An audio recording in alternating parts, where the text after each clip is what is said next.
All right, Chelsea fans, welcome back to another episode. That's right, of the London is Blue podcast. Hopefully, your favorite Chelsea podcast out there and a part of the Men in Blazers Media Network.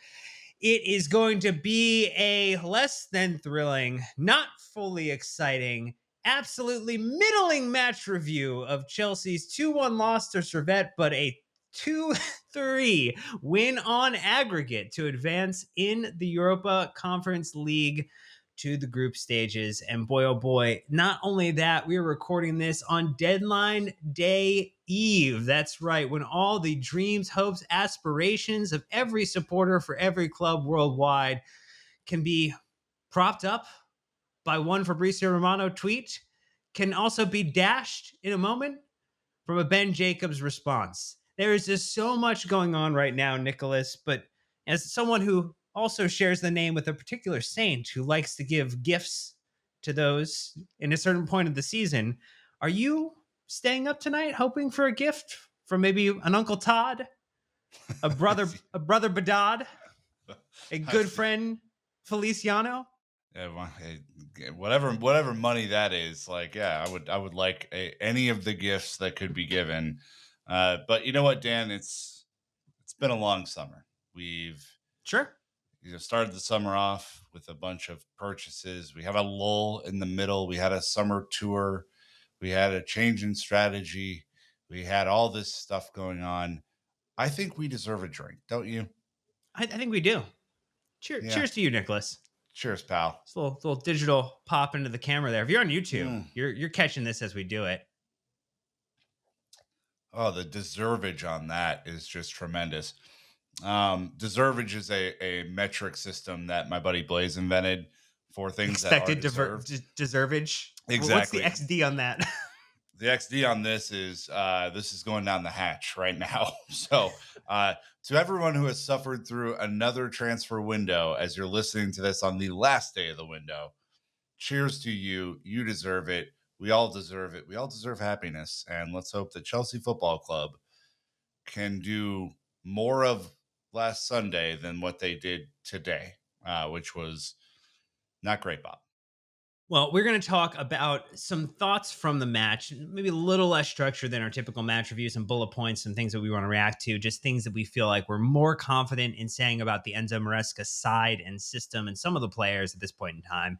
Then we're also going to take a stroll through all the business that Chelsea still has to do. And depending upon when you're listening to this on Friday, August 30th, you may already be aware that we're doing a live stream 30 minutes before the window ends. We're going to kick it off on YouTube and we're going to carry it forward to the end to give our reaction in the moment because it feels like there's a flurry of business yet to do and Chelsea will be down to the wire in the closing hours of it. So we want to share that with you. It's something we have not done before, Nick, but I think we're pretty excited. Yeah, do you remember like the old school deadline days where they would have like the reporter outside of the stadium and then a bunch of the fans who were gathered there would come and like hold up signs and try and screw up the reporter's vibe?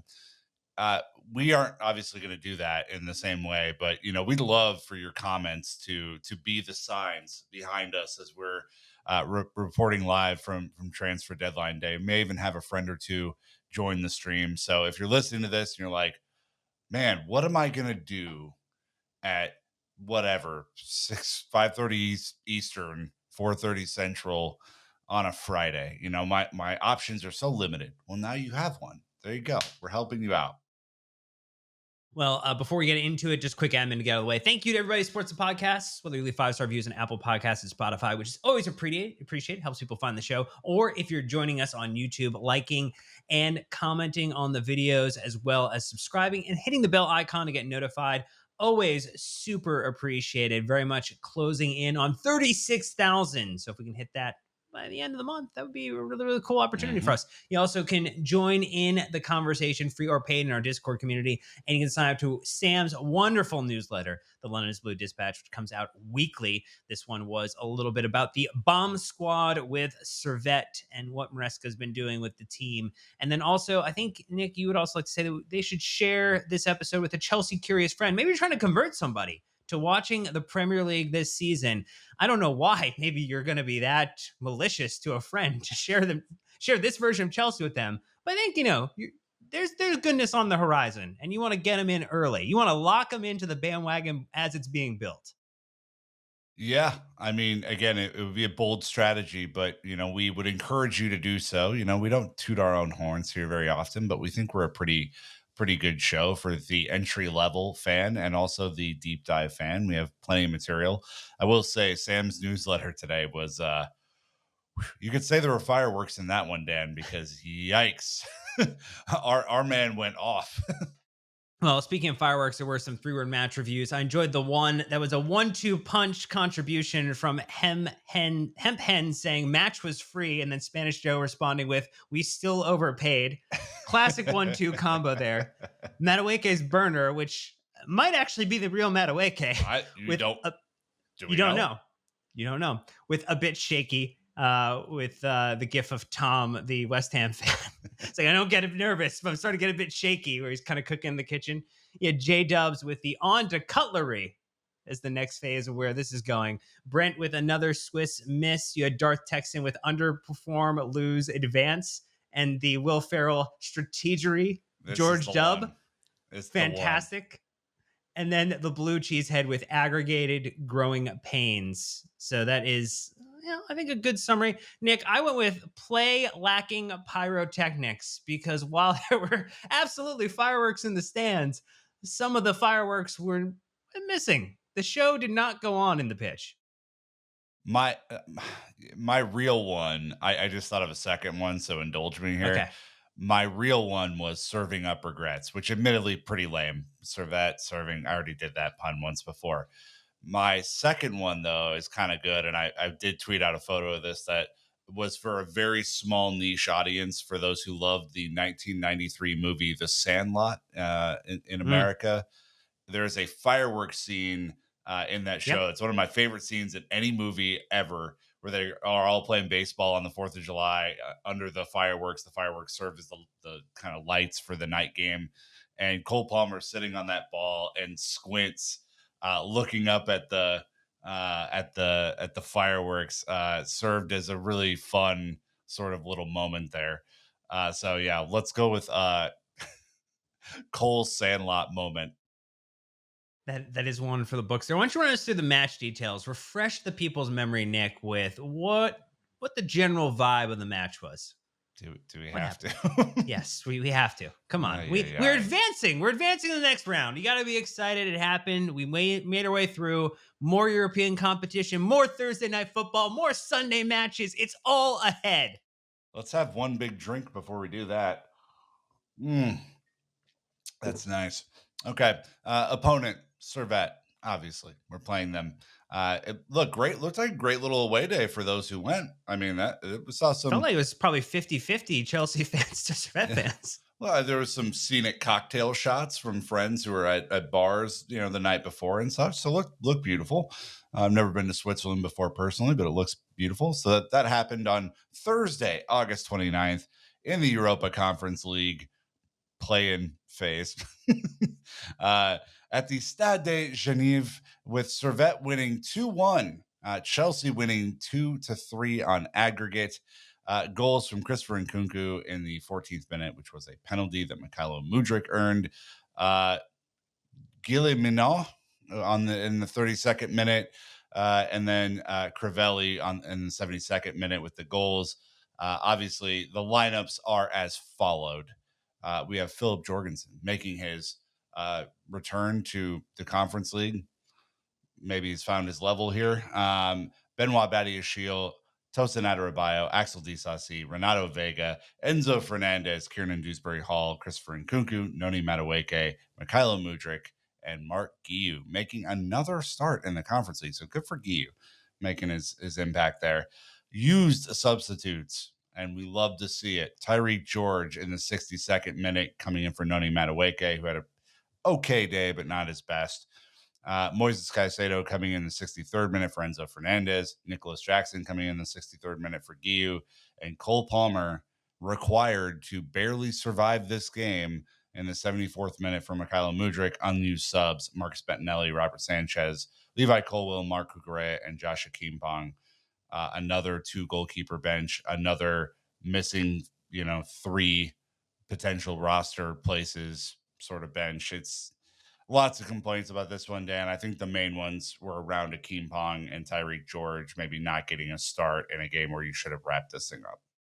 Well, it seemingly was not out of the possibility that Servette could have done something dangerous here. So maybe Maresca Fair. knows more than we know about the quality of the squad in this very moment. Why Chelsea are deep in negotiations for multiple additions, still hopefully yet to come. When we look at some of the top line stats in this one, Chelsea did have the majority of possession, 67% of it. We had 5 big chances, there 3, 18 shots in total to their 15. Their goalkeeper stood up big with 6 saves on the night to R1. And then, just in general, all the other stats, not that great. I don't think there was a shithouse moment in the match. I'm incorrect there. So let's just go to takeaways. We can bounce back and forth, a little ping pong session here, not Olympic level. We're not playing that level, that speed. But Yep. first and foremost, the pitch was disgusting. The pitch looked awful. There were a lot of bald patches on it.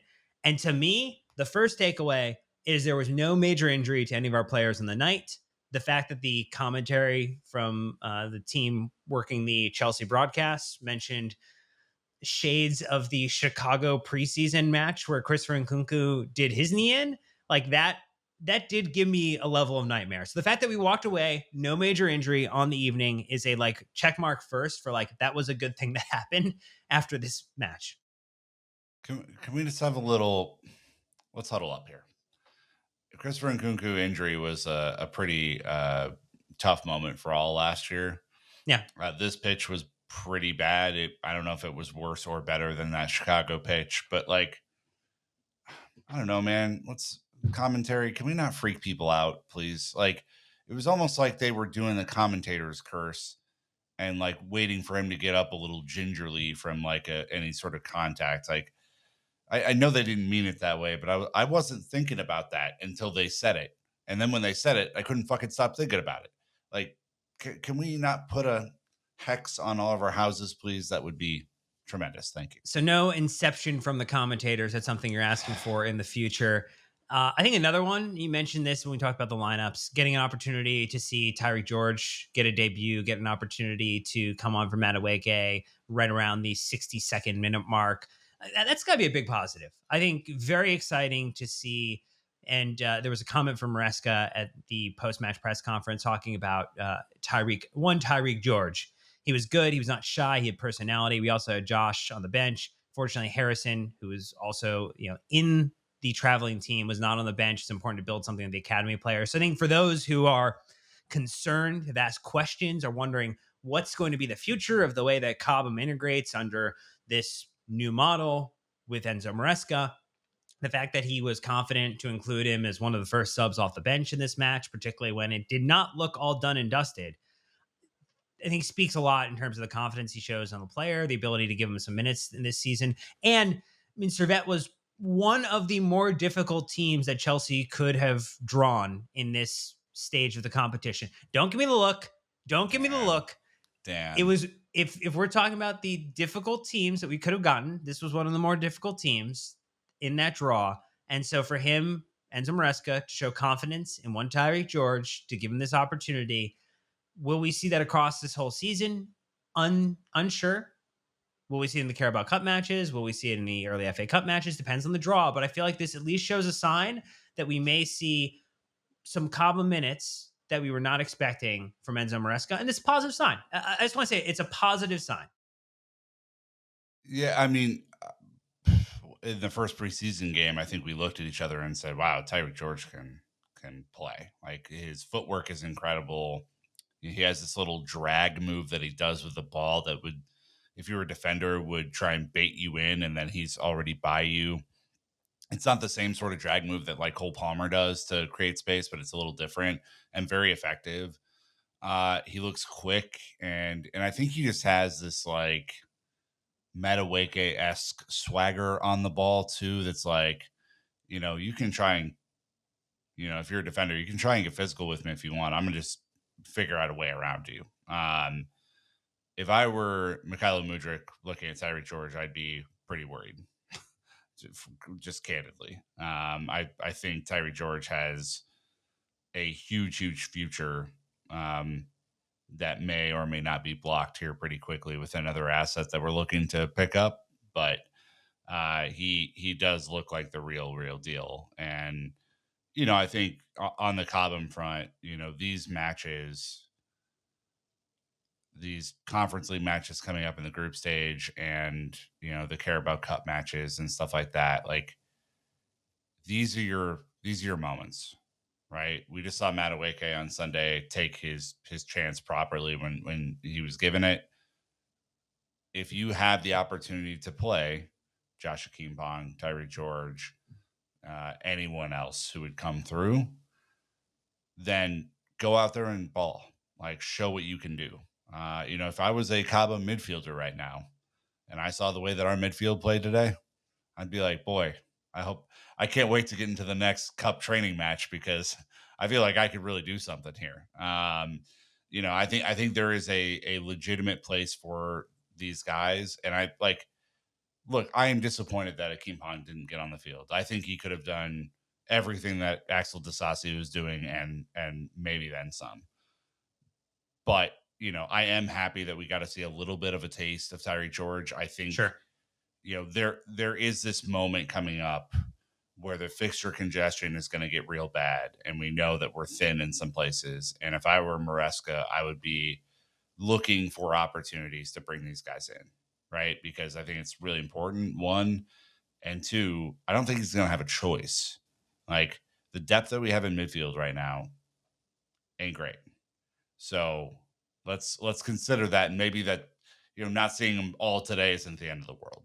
Yeah, it might be a kiddie pool volume in terms of the depth that we're talking about from a midfield perspective. Boy, oh boy, did Leslie Ugochukwu look good in his last match for the Saints, though. So just things to keep in mind in terms of consideration. Every decision has a knock on to it. We're going to take our first ad break when we get back. We do have a couple other things from the match we want to discuss before we get into the conversation about the craziness that lies ahead for Chelsea on transfer deadline day. So stay tuned. We'll be right back. All right. So another one that I want to get into, Nick, is just, and this kind of ties to the Tyreek George one, is just that Enzo and Madueke were both subbed out at 60 minutes. I think we've seen these matches before where managers don't use their subs, where managers leave them on too long. We have a fixture against Crystal Palace on Sunday.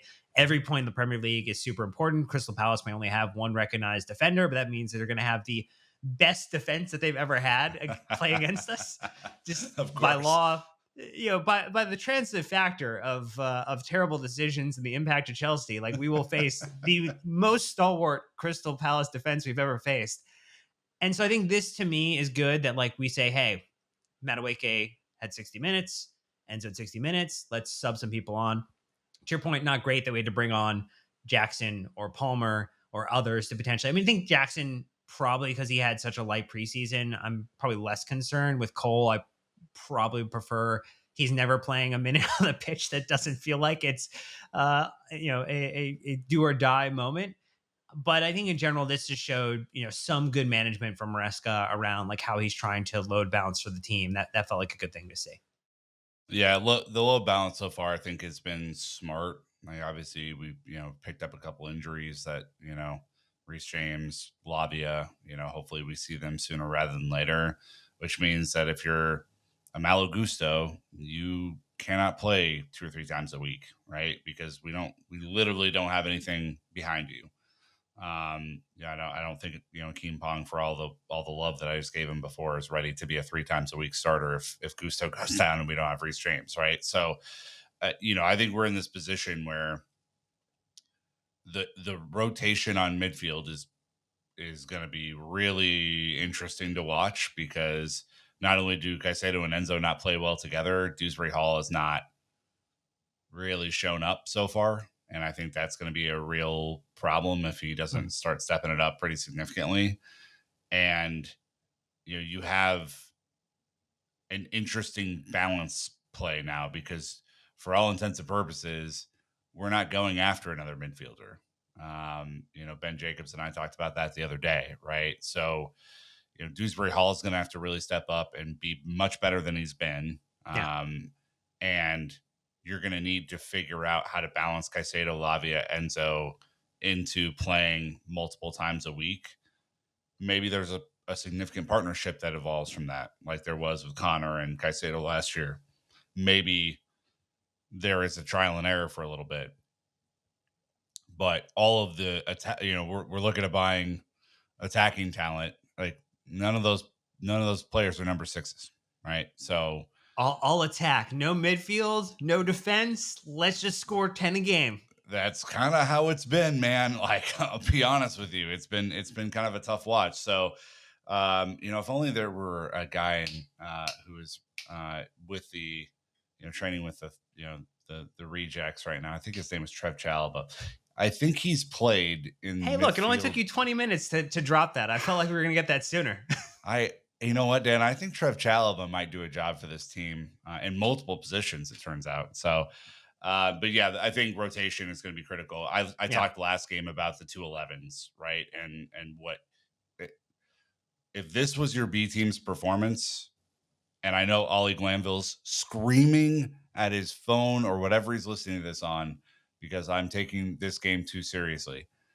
If this was your B team's performance, we're in a lot of trouble because this was nowhere near intense enough. I know the pitch was weird. I know the extenuating circumstances. I know they put on a fucking fireworks show in the middle of the game. I get it. Okay. But you basically controlled the first 20 minutes of the game, and then you just let them do whatever they want. This is a team that is 130 places below you in the coefficient. Say that I'm taking this too seriously. That's fine.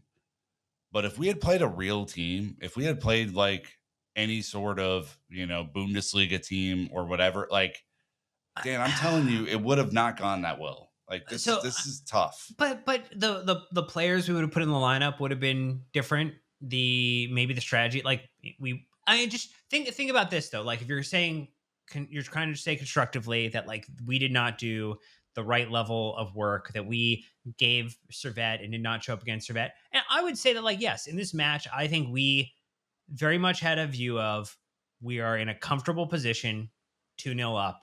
If we score one, we probably have done enough to advance this tie with the caliber of players that we have. Now, we took it to the very extent of what we could get across the line with the work that we did. And now that was also with 2 penalties across the entirety of the tie, which I think makes it look a little less glamorous.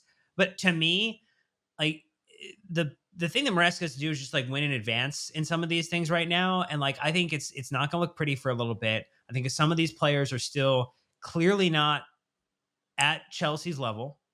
Mykhailo Mudryk, Dewsbury Hall, who looks unfit or injured. I'm not sure like what it is. He's like, when you look at like the Leicester tape from last season, I think Sam pointed this out, CFC Central, and you look at how he's playing right now, like he's getting up to speed extremely slowly. And I think if you look at some of those players, right, Badiashile is not a first choice player for Chelsea at the moment. Tosin is likely not a first choice player for Chelsea at the moment. Jorgensen does not look like, at least within 2 outings, to be a great purchase at this point. So I mean, like there's a lot of question marks. And so I think that to me is why I'm recalibrating and saying like, look, yes, it wasn't great. Yes, it wasn't a great performance, but no major injuries. We got across the line. We got some minutes for some players that needed to get an opportunity. We got an academy player some minutes. Like, so in the net of this, it's not an extremely positive, but like I would say it's more positive than negative that we got this done, that we're advancing, than being in a position where we crashed out because we gambled too much. And like I think Maresca made enough of the right gambles to get us across the line effectively, knowing that there is still a lot of these players like are not the starter we would play in a do or die match. I'm happy that we advanced. Don't get me wrong, but like, were these good performances over 2 legs? Like objectively, no. They're not good performances. They're barely passable performances against a team that's 130 places lower in the coefficient. Like, it's not hard math. It's not saying anything controversial to go, yikes, man. Because the other thing that I would say to you is like, cool, let's just put this in a vacuum over here.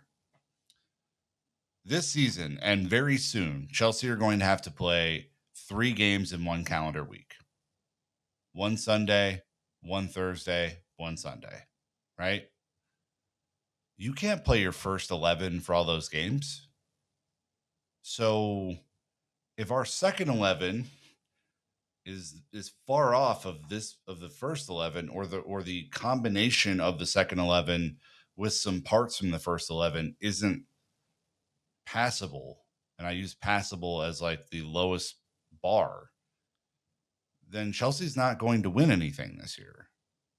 Because the two scenarios are, you grind, we saw this a little bit last year. You grind your team into the dirt because you're forced to play all your starters to try and win early. By the end of the season, there's not gas in the tank, or there's too many injuries, or something worse, or you just don't advance. Based on that performance, the ideal scenario is that B squad is just as hungry as the A squad, and is trying to get into the A squad, and is playing excellent football to prove that they're better than the A squad. That's not what we saw today, right? This is what I would do in EAFC, is play my B squad for the Carabao Cup or the Conference League or whatever. And so it's a really interesting scenario. I mean, I'm glad that we advanced. I'm glad that we have more European nights. I'm glad that, away fans are going to get to go to some admittedly kind of off the beaten path locations and have some fun, right? But I hope they see better than what we gave over these two legs, for sure. Yeah, I mean, I would say only 3 out of the 11 in Enzo and Kunku and Madueke are probably in consideration week in, week out to be a part of the starting 11 for this side. So, I mean, I think that's something to take in consideration. I think to the larger point, it just shows that the depth of this side that Maresca has, for all the numbers people band about Chelsea's 5 million players, Chelsea's major wages, that like we are not, as to your point earlier, not as deep as people project us to Well, be in terms of a side. potentially deep in attack, but deep in attack only gets you so far. I mean, some of the schoolboy errors that we saw in midfield and from the defense today, goalkeeper, for example. I mean, like, depth is not just one position. It's like, oh my God, they have so many attackers. Great. You better score 6 goals a game then, because We that's might, not, might, hey, A, we maybe. might have to, and B, we might, because again, we are looking to bring in more players to try to add additional firepower. And so let's shift off that, and let's see if anything else you want to talk about in the match. Because I think the match is done, the match is dusted. We've advanced, positive things, positive vibes. Let's focus on Palace, get 3 points, and go to the international break in the best possible position. Yeah, I think for this one in particular, like, that it was as close to phoning it in and getting away with it as you could have possibly done. Like, there are not many opportunities in a season to do that. So you got away with it. Cool. You're not going to have that chance many times. So let's just hope that they snap back into it, even for some of the lower quality Premier League games, the Carabao Cup games, stuff like that. Like, we need to win something. Winning is what we do, right? Yeah, we're gonna win the conference league. It's gonna we're yeah this was just a fun little dress rehearsal to get us started, and we'll kill it on opening night. Don't worry.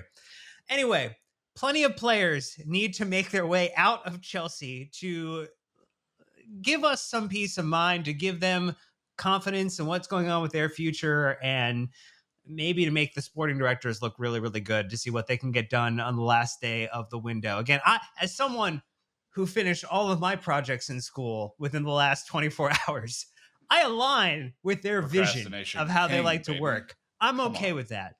But they got to get it done now. And so we just look at what the squad has to go through at this moment. Players needing loans, players needing to be sold, players needing permanent moves. I'm going to start Bergstrom, Disasi, Chalaba, Chilwell, Chukwuemeka, Cassidy, Sterling, Angelo, David Dotcher Fofana, Armando Broya, who looks like because of the injury is probably just going to not get any move and have to be reassessed in January. And then Giu as just a general list. And that's not even considering, like, could you get a loan for someone like Madueke if you're bringing in more attacking players that are going to potentially sit above him in the pecking order.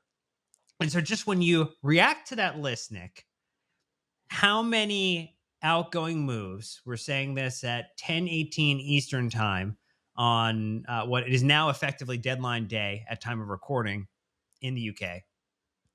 How many people do we get out tomorrow? Out of a possible 1, 2, 3, 4, 5, 6, 7, 8, 9. Oof.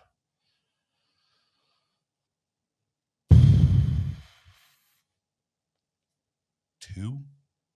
Ooh. Two?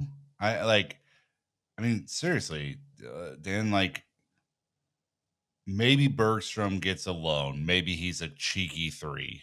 But, like, right now, if Petrovic goes out on loan, Which looks like it is at the point of recording. Strasbourg loan for this season seems to be all but confirmed by Fabrizio Romano. How did they pull that off, Dan? I have no idea. What a shrewd move for that one. I mean, DSaucy's that's like a 11:30 p.m. phone call if I can't get Gahey, right? Like that's the backup to the backup move. Chalaba, we don't know, but it doesn't seem likely. I mean, the Stuttgart loan alone for him, a Premier League starter to Stuttgart, that just seems off.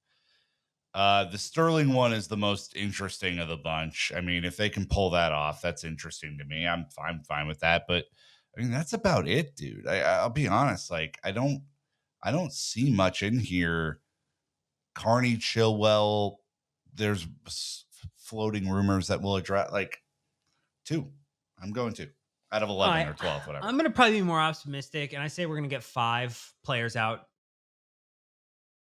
How many of these have you been drinking?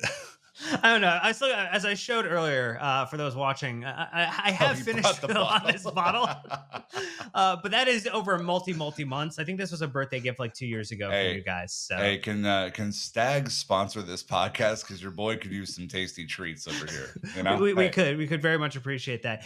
But as we kind of go through this, so there's also players incoming. So I want to kind of go through. We have an idea of the players that we need to move on, and we'll talk about them as we think about the reaction for just what the news is considering with all of them. There's also the potential incoming moves. Osimhen is still the highly linked target at time of recording. The last update from Fabrizio and others as things start to wind down in Europe for the evening was that Chelsea had approached Napoli to submit the bid for Victor Osimhen with a loan obligation to buy. So probably a very sizable loan fee in year 1, and then a permanent registration in the following year as a part of an obligation. It would almost be kind of similar because there's also been the rumors of Chelsea facing some type of transfer ban again for activities that may or may not have predated the current ownership group. And that would allow Chelsea. Right. It'd be a Kovacic situation where because he technically is already registered as a Chelsea player and the move is an obligation for a deal that was signed in the current window, he would be able to carry that forward. So that would put Chelsea in a position. Obviously, there is the Saudi interest. And so that is something where we are now going head to head with former Chelsea man, Michael Manalo, who is trying to get the deal done for Victor Osimhen. And so we will see which side prevails, but that could be a consideration. And that does have the knock-on effect to Ivan Toney, who it seems as if one of, not both of, Osimhen and Toney will go to Saudi Arabia. And one of them will likely come to Chelsea. Yeah, that's a weird love triangle or square, I guess, there. I think look, Dan, like Osimhen has been the target. If they could get a favorable terms deal done for Osimhen, you have to remember, like, originally quoted as like a 150 million pound player, right? And we all know that the market is incredibly inflated when Omar Onion goes to Porto for 15 million euros, right? Like the market's just inflated when Chelsea's around and not inflated when we aren't. But if you could get Osimhen for somewhere in the neighborhood of 65 million pounds or euros, whatever that is in pounds, and you don't pay his $350,000 a week salary, you come to some sort of negotiation with incentives. Loan obligation to buy, straight up purchase. Take away the rest of the business that we've done. That's pretty good business. Like, agreed. I mean, it like that fee for that player proven in Europe. Yeah. That goal scorer. Do I have questions about him? Sure, but like you're not paying 150 million for him and you're not giving him 350,000 a week, then I feel pretty good about that. And you got Lukaku to go the other way to Napoli too, and we finally ended that saga as well. Like, I mean, this could be a really, really sweet love story between Napoli and Chelsea. So let's hope that that potentially does get done and dusted. You mentioned it earlier, though. Weird rumors about Raheem Sterling at time of recording potentially being under consideration to go to Arsenal, which would keep him in London, which was one of the key factors for him joining Yep. Chelsea a couple seasons ago. It also potentially may or may not have an impact on Chelsea's desire to sign Jadon Sancho from Manchester United too. That would be a very interesting domino type of deal to go through. I mean, I think most fans would feel comfortable with Raheem Sterling taking a move elsewhere. I think fans would be generally okay with the idea of Jadon Sancho coming in, more of a left wing profile. Obviously, it does raise a lot of questions about, like, okay, so we signed Pedro Neto. We now have Mykhailo Mudryk, who probably needs to go on loan then. And you also have Tyreek George, who then most likely would not see any minutes. Maybe he's a U21 player for the majority of the season, reassess in January, get him maybe some cup games potentially. I mean, it does have a lot of knock on effects for that.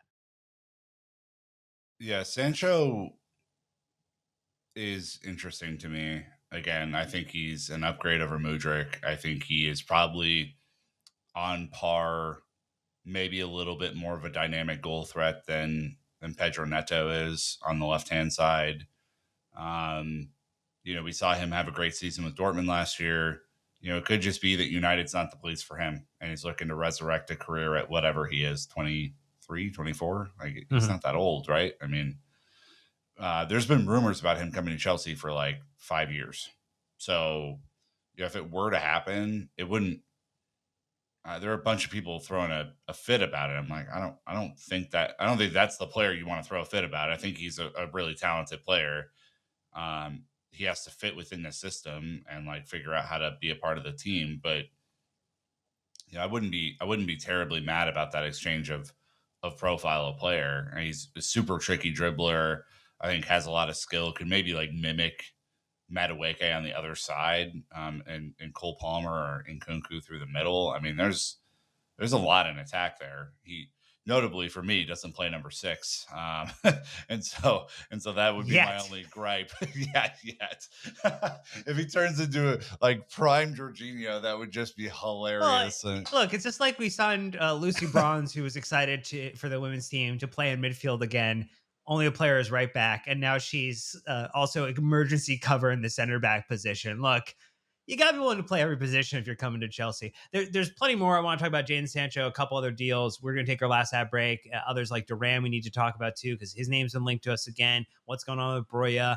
The Petrovic loan, everything else. So stay tuned. We'll be right back. So we're talking about Jadon Sancho. The only thing I would just put out there is people probably remember the 2018, 2019, 18 years old, playing for Dortmund, ends up having 29 goals and assists in that season. Next season stacks it at 39. Next season stacks at 35. I think we're probably of the group of like, oh, can we get Jadon Sancho to come to Chelsea?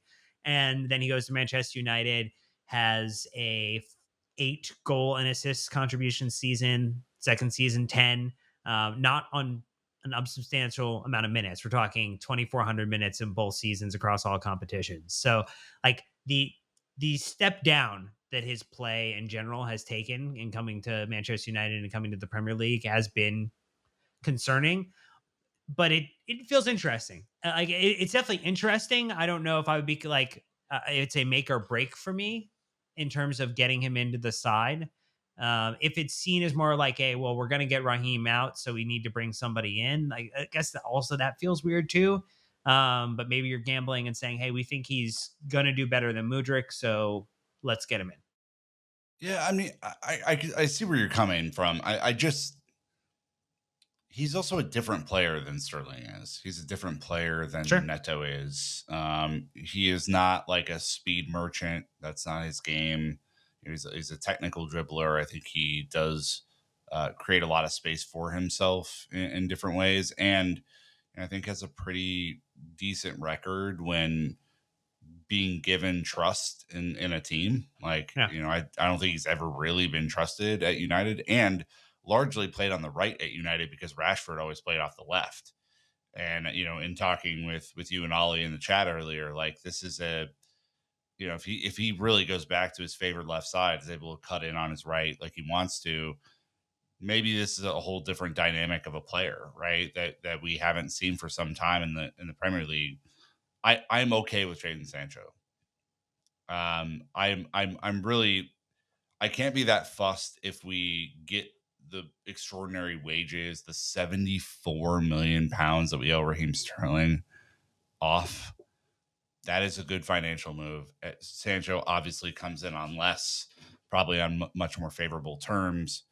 I'm intrigued to see if that is going to happen. It'd be really interesting for the club from a profile and from an age perspective Yeah. too, because he's a little bit older, and I say older, I think he's like 24 24. now.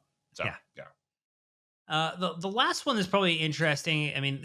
Broya is apparently off due to the injury that he's received, so most likely we will not see him going anywhere in terms of a deadline day move for him.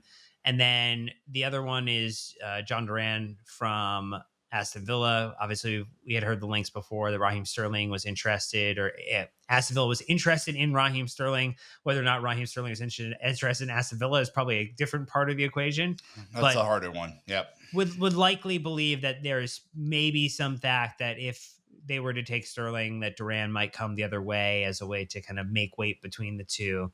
That would be interesting too. Again, that would also mean to me that we feel like we're probably not moving forward with that. We basically have failed on Osimhen, we failed on Tony, and we are now bringing in Duran, and that would be a very interesting end outcome. But I guess out of all those, are there other ones that you're looking to, Nick? Things that you're interested about, players that you would hope to see get the move, maybe more than others, or players? I mean, because it's really Sancho and Osimhen are the two that we're seeing linked most heavily here in terms of incoming. Is there another player that you're hoping to see incoming?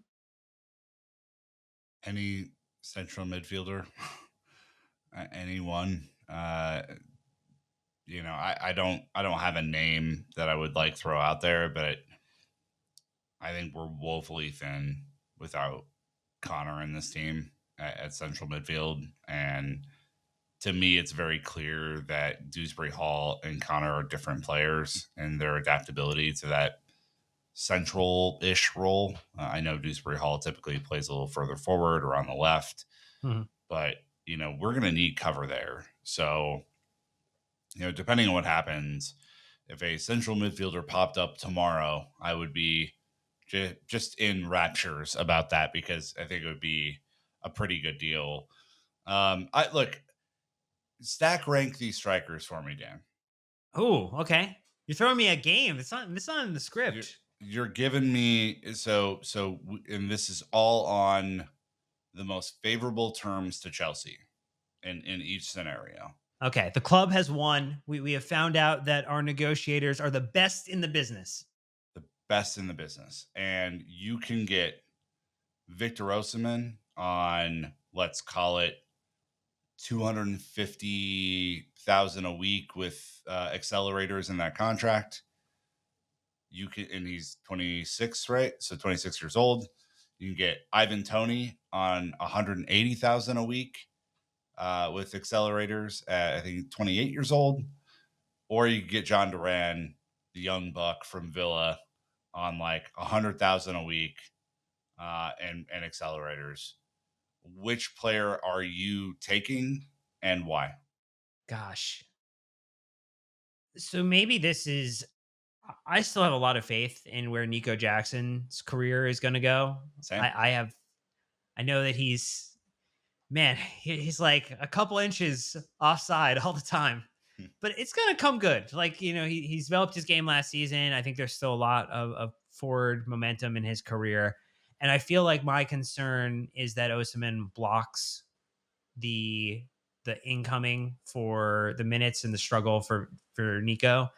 I like the idea of Ivan Tony just a touch more in that regard. I think it gives someone who's been in the Premier League before I know, obviously, the gambling scandal is something significant. It's obviously expressed, remorse for that, and kind of went to see treatment, and went and did not play for a long time because of it too, and so had to work himself back from that. But I feel like it gives me the shades of the Giroud signing for Chelsea, which I think at the time people were like, you know what, is this going to work out? And he became a real fan favorite for people. Like, I don't think Ivan Tony maybe is going to like has that same charisma as Olivier Giroud. Like, I think many people would struggle. Many people would struggle to have the charisma of Olivier Giroud. But I think that to me fits a profile of adding to the squad and bringing up the squad floor a whole lot. And I mean, gives you another person who can look. If we go to a penalty shootout and we got Cole Palmer and Christopher Nkunku and Ivan Tony, I mean, at least three of those are going in. You had Reece James in that. Oh man, come on! Like, I'm probably in that realm. I think Osimhen. I think if we get one of Tony and Osimhen, I think we did great business. I just, I would probably go with Tony personally. Yeah, I think I'm with you on this. Like I like the back to goal passing nature of Tony. I know that he plays in a different system in Brentford that sometimes lives on possession, sometimes lives on the break. But if you look at the way we played against Wolves, it's not as if we were just plotting possession around the field and scored 6 goals. Like a lot of those goals were on the break, and I'm intrigued by that with him. He's a little older, yes. I don't think his resale value is ever going to be there after this Yeah. move. I think he's probably trends off somewhere different. But as a short term solution, he's intriguing to me. I think So a if you 5-year deal. Chelsea's short-term solution, 5-year deal.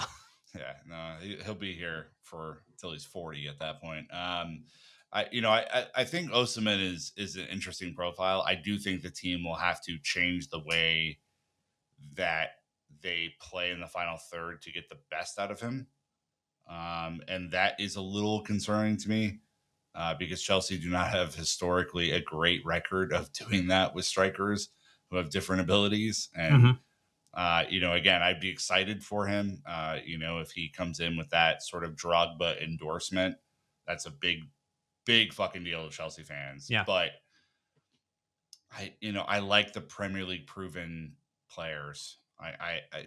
Our number one goal this year is to get back in the Champions League. Period. Like financially and just from a like level of skill and competition and proving that the project is right perspective. If you get 12, 15 goals from a proven Premier League striker, it goes a long way to you reaching that sort of goal that you have for the team. And I think he's done that. He's proven himself in the Premier League with a team that has significantly less talent than Chelsea has. I don't know. I think I'm with you, man. Like I think there's a point of this saga where I think Osimhen does not want to agree on the wage structure. And at that point, if Chelsea give in, the last 4 weeks are all for naught because you could have given in 4 weeks ago. Like To be fair, if you gave him 4 weeks ago, you would have most likely been in a situation where you're probably paying more for the player because as the window has gotten closer and closer, Napoli have lost a ability to negotiate from a position of strength. but you fucked up the thing that you're trying to do by getting away from Raheem Sterling's salary, and that's give him the big deal. Like that's the trade-off. And I don't think that's No. a worthy trade-off when you have a guy in Cole Palmer who is still not making what I think he should make based on his skill, talent, and deliverables. Like I think if this that's a Chelsea bad team deal. gets back into the Champions League, that this whole wage conversation is going to get blown up in like 12 to 18 months. I think we will blow it up because we will have likely gotten a Jordan Brand deal. We will likely have gotten a very lucrative Fun a Kit sponsor, and we will probably be very comfortable because we also might be in a position where we can't buy new players. We need to make our current players very, very happy, and some wage bumps may happen in that regard. But look, we're going to be back with you on deadline day, live half an hour before the window ends. Up to probably about Cocktails in 30 minutes hand. afterwards. Maybe You with know a what? cocktails in hands, maybe with a Friday beer for the weekend. holiday weekend here in the US. So an extra day off in the Monday as well. But that's going to do it for this episode. Hope you enjoyed this Servette plus Deadline Day Eve edition of the podcast. We appreciate you being with us. Thank you so much for supporting the podcast. Until next time, Chelsea fans, you know what to do. Keep the blue flag flying high.